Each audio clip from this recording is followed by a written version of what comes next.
I'm currently assigned in a small town called Port Hardy. Being sent to a small town, after a while, you start to recognize the same faces everywhere you go. There'd be times where I would hesitate to invite or approach people because I would think they probably already know about our church. They see me every day. But seeing the same people over and over again doesn't mean they no longer need salvation.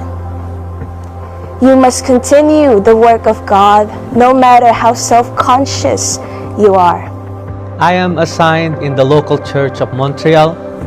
One of the hardest parts about being sent was the pressure and the expectations.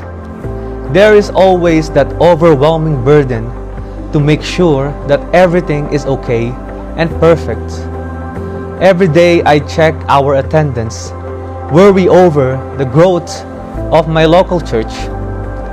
The expectations were high because of the successful ministry of their former pastor left behind. At first, I thought I had to match it, but eventually, I learned something important. The ministry is not about being perfect, it's about staying faithful, even when things get difficult. Grand Prairie, the place where I'm assigned, is a transient city. People move in, but then they leave just as quickly. It was discouraging those first few months.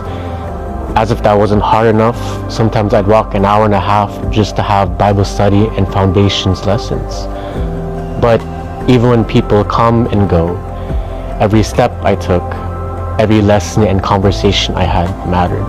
When I got assigned here in Sydney, Nova Scotia, things weren't stable yet. It felt like there was so much to rebuild. There were moments where I would ask God, Lord, where do I even begin? But one thing that encouraged me was the brethren. They were willing. They were eager to serve God despite the pain they carried. The work in Victoria was in the process of transitioning from an extension into a local church. And while all of that was happening, I was also grieving the loss of my father. Balancing both wasn't easy, but in that season, I really experienced the grace of God. I saw how God can still use you even when you feel weak. I've heard many testimonies of the newly baptized brethren, their testimonies of finding salvation, peace, and prayer getting answered. It motivates me to keep going in my assignments. Just like the good man of the house and our living apostle, Jonathan S. Ferriol, their love for souls, the things they have done just for the sake of soul, compels me to keep on going. The souls are out there that are lost and hopeless. They are worth every challenge I have overcome. My source of encouragement first is the Word of God and prayer. I also look up to our leaders, especially our late beloved Apostle Arsenio Tan Ferriol, for his slogan, "No retreat, no surrender." And I always remember the message of our Apostle Jonathan, "Ask for the hard things and love the ministry more than life." This is what I always hold on to. My source of encouragement comes from our leaders and their testimonies. When I think of the ministry of our Apostle Jonathan S. Ferriol, with all the weight that he carries, yet he doesn't give up. When I think of Presbyter Joseph, how he would always share about his time of ministry with all the challenges that he faced, as he described it as his time where he was broken, yet he endured and he kept on going. I think of the investment of all of the leaders and what they've done to put me in the best position possible.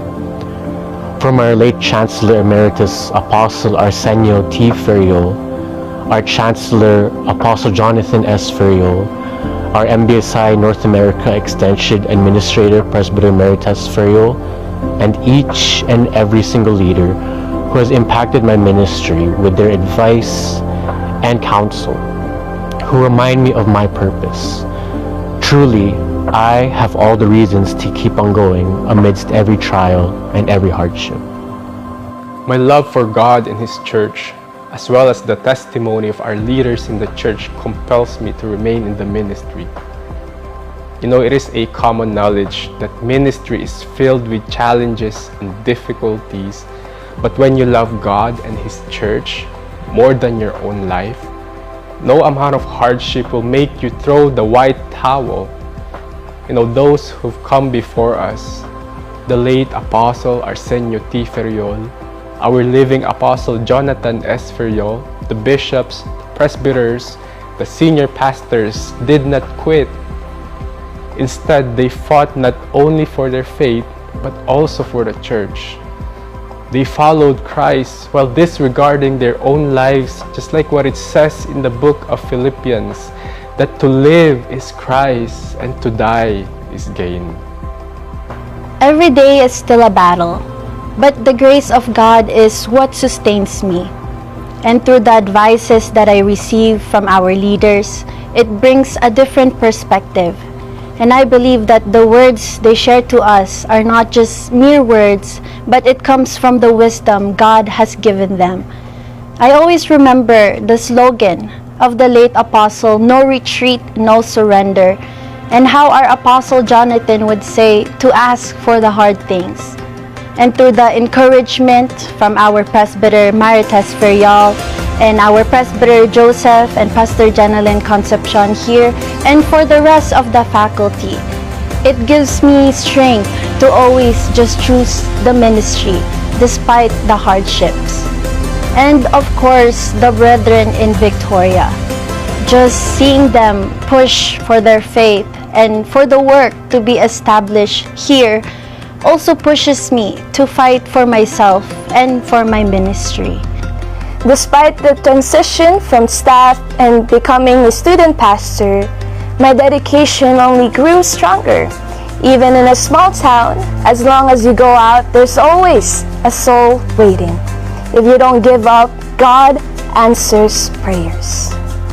Ministry is not only for large churches, but also for small ones. Though the brethren here may be few in number, I continue to love the church and love the members. And even in a small ministry, I continue to remain faithful by the grace of God. I was sent here with big shoes to fill, and there's an expectation for me to do well. But it's only by the grace of God that I am here today, able to do His will. Just like in the book of 1 Timothy, chapter 1, verse 12, God is the one who gives strength and enables us to serve Him. People come and go, but God stays. God is constant. God doesn't call the qualified, He qualifies the called, especially the one willing to take the first step.